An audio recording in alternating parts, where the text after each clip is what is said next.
Ahoy there, speculative pirates, Pastafarians, and ye seekers of sacred carbohydrates. Welcome aboard. I be Captain Dread Pyrate Higgs, humble host for the Church of the Flying Spaghetti Monster of British Columbia, and licensed purveyor of spiritual marinara. If you be new here, this be a Pastafarian sermon served up weekly, devoted to the praise and glory of our Lowly Lord, wherein we explore life, spirituality, philosophy, and other matters of importance, such as whether or not pineapple belongs on pizza. And for the record, no toppings are forbidden by the monster. So don your colanders and tricorns with pride, fill your goblets with grog, arm yourselves with the instruments of consumption, and let the spiritual feasting begin. Ahoy! And jolly Friday, me mates and fellow Pastafarians. As always, we gather beneath the benevolent gaze of the flying spaghetti monster. Our bowls are a little emptier than when we began this voyage, not because something has been taken from us, but because we've shared a meal together. Over these past weeks, our Roman companion, Lucius Annaeus Seneca, has reminded us that life is not made short by fate. It is made short whenever we fail to notice it.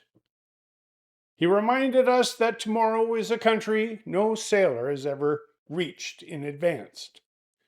And today, before our Roman friend returns to his own century, he leaves us one final gift. There is an old misconception about immortality. Most people imagine it means living forever. Seneca imagined something quieter. He believed that whenever we sit beside the wisdom of those who came before us, their years become a part of our own. We inherit their questions, their mistakes, their courage, their discoveries. The philosopher dies, the conversation does not. I rather like that. It feels Pastafarian. Again, we return to the great library beneath the colander. Some imagine endless shelves there. Others imagine candlelight.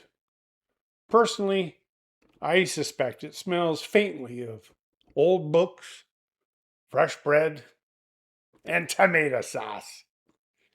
It is said that every sincere search for truth finds a place there, not because every seeker was correct, but because every honest search enlarges the world. There sits Socrates, still asking uncomfortable questions.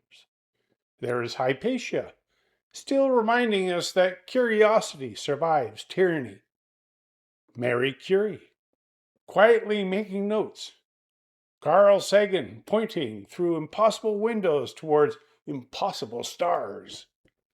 Charles Darwin, smiling every time someone notices another beautiful detail of life. Seneca sits nearby, patiently waiting for us to stop saying, "I'll get around to living one day." And if you listen carefully, I rather suspect there is an empty chair waiting for each of us. One of the oldest sayings in our little church goes like this: wisdom is welcome to the table before credentials are examined. That has never meant that expertise doesn't matter. It simply means humility matters first. The flying spaghetti monster has never appeared terribly impressed by titles, or uniforms, or degrees, or social status. The sacred colander catches truth wherever it falls. Sometimes from professors, sometimes from mechanics, sometimes from wee children, sometimes from the elderly neighbor who has buried more friends than we have even yet made, sometimes from the quiet person no one has bothered to ask. Truth has an annoying habit of refusing to wear name tags. There is another curious thing about this library. No one owns a shelf. No one guards a section. No one says, "This wisdom belongs only to my people." Instead, everyone eats together. Imagine that. Socrates listening to Darwin, Madame Curie asking questions of Buddha, a medieval monk sharing bread with Carl Sagan, an atheist laughing beside a rabbi, a pirate arguing with Seneca. Not because they agree wholeheartedly, but because they are all still searching. Perhaps heaven, if there is such a place, is less like a courtroom and more like the longest dinner table ever built. Eventually, every one of us becomes someone's ancestor. Perhaps not by blood, but by influence. Someone will remember something we said, or something we built, or some kindness we offered when nobody else noticed. We spend so much of life asking, "What will I accomplish?" when perhaps the better question is, "What will remain of my generosity after I'm gone?" The flying spaghetti monster does not ask how many followers we gathered. It does not count promotions. It does not measure our bank accounts. Perhaps he simply asks, "Did you leave the table a little richer than you found it? And did you give to the riches therein?" Over these 3 weeks, we have spoken often about the bowl placed before us. Today, I think we discover the final secret. It was never ours. Not completely. The noodles we eat become our strength. The wisdom we receive becomes our character. The kindness shown becomes the kindness offered to someone else. Nothing truly precious ends with its first owner. That is why generosity feels strangely immortal. As our Roman friend prepares to leave us, I imagine him standing on a dock. He has no sacred revelations, no commandments, no miracles, only a gentle smile. Perhaps he simply tips his head towards the flying spaghetti monster and says, "I have spent many years studying time. You have spent many years teaching people how to share it."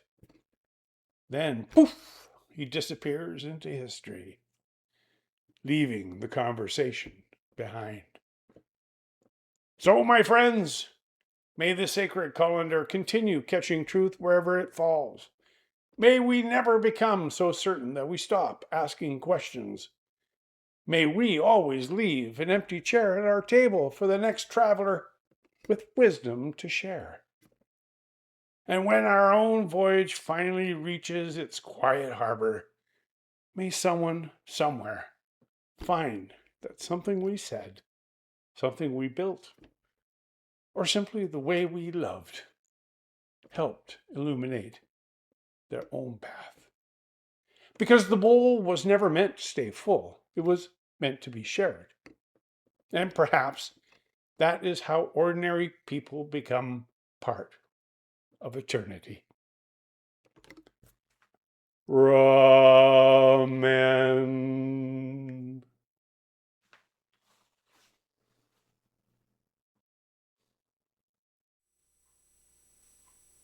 If you've enjoyed today's sermon, or it has at least given you a hankering for pasta, consider liking the video, subscribing to the channel, and sharing it with a friend who could use a little more carbohydrate-based philosophical perspective and saucy theological inspiration. New sermons arrive every Friday, God willing, because our monster appreciates a degree of regularity and plenty of leftovers. Until next time, may you be touched by his noodly appendages, sated by his zesty sauce, and cradled in his comfy colander. Fair winds, following seas, And as ever, Amen. Aye, aye, and goodbye.